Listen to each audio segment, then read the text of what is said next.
中山港口啊，上承世紀嘅直通巴士站啊，呢一個嘅話咧，直通巴士站嘅話咧係非常之大嘅，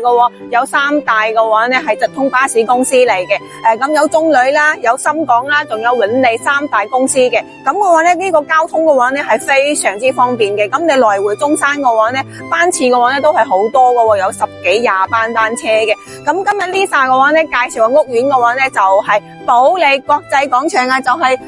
身後嘅呢度屋苑啊，黃色磚嗰個位置啊，係啊，咁樓下對面嘅話咧係仲有萬惠匯嘅話咧商業廣場嘅，咁生活配套同交通配套咧都係非常之方便噶啦。依家嘅話咧就嚟到屋苑嘅現場啦，呢套房嘅話咧業主嘅話咧裝修好嘅話咧一日都冇住過嘅，係全新裝修嘅，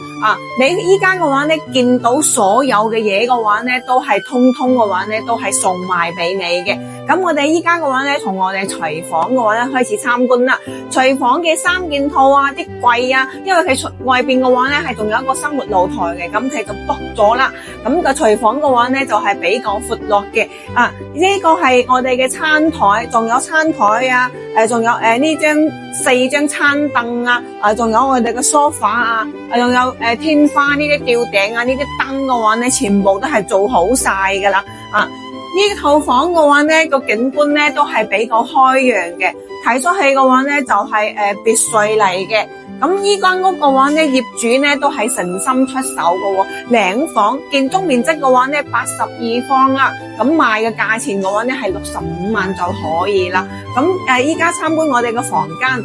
間嘅櫃咧衣櫃咧係做好晒嘅，咁咧你買床啊同空調嘅話咧就可以噶啦。咁衛生間呢一邊咧係智能馬桶啊，仲有洗手盆啊，呢啲嘅話咧都已經係做好晒俾你嘅。咁呢間房嘅話咧，啲櫃嘅話咧都係做好咗嘅。呢個裝修風格嘅話咧係現代簡約風啦。咁基本嘅話咧，你就可以買啲家私電器啊，同埋啲私人嘅物品嘅話咧就可以入住噶啦。咁有興趣嘅朋友嘅話咧，可以嚟實地睇樓啦。